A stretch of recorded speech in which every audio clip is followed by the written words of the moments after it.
I'm Ben Barry, and I'm a former British Army officer who's the land warfare expert at IISS. I'm going to talk about the coalition's plan to counter Daesh. Now, you can find out quite a bit of it from the public pronouncements of US officers and US senior officials.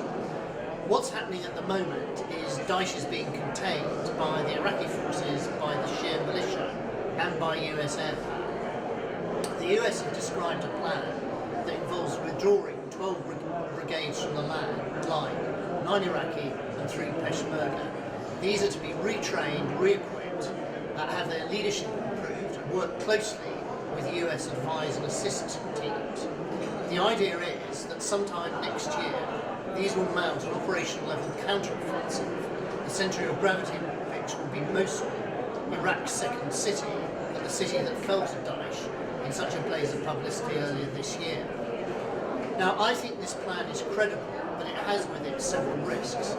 It has with it the risk that the US air campaign might inadvertently cause significant civilian casualties, which Daesh could exploit in a blaze of publicity. The second risk, which we've been discussing today, both formally and informally in the dialogue, is the Shia militias. Now, the mass mobilisation of Shia militias after Mosul fell had a significant military effect and made it much more difficult for Daesh to make progress against Erbil, and particularly against Baghdad.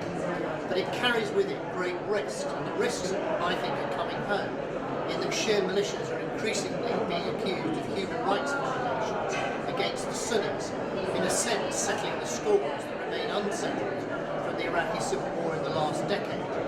Now, this is dangerous because it will exacerbate Shia Sunni tension, which is exactly what Daesh wants to increase.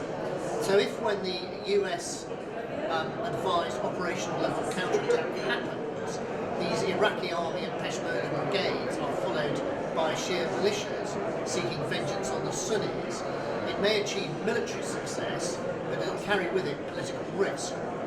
And of course, the American scheme to eliminate Daesh from Iraq is to be followed by attacks into Syria to eliminate Daesh there. Now, this is where there is a great political risk, which is to do with Iran.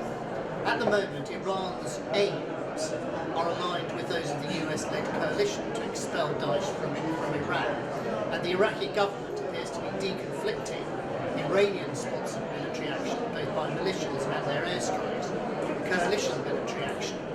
But because Iran is aligned with Bashar Assad and his forces in Syria, that alignment of aims, as things stand at the moment, cannot continue once the coalition's main effort switches to Syria, unless, of course, there is some sort of accommodation between Iran and the US, which the US has said must involve Bashar Assad stepping down. Now, I know that's likely to be some time in the future, but it's a very clear political risk with considerable military implications.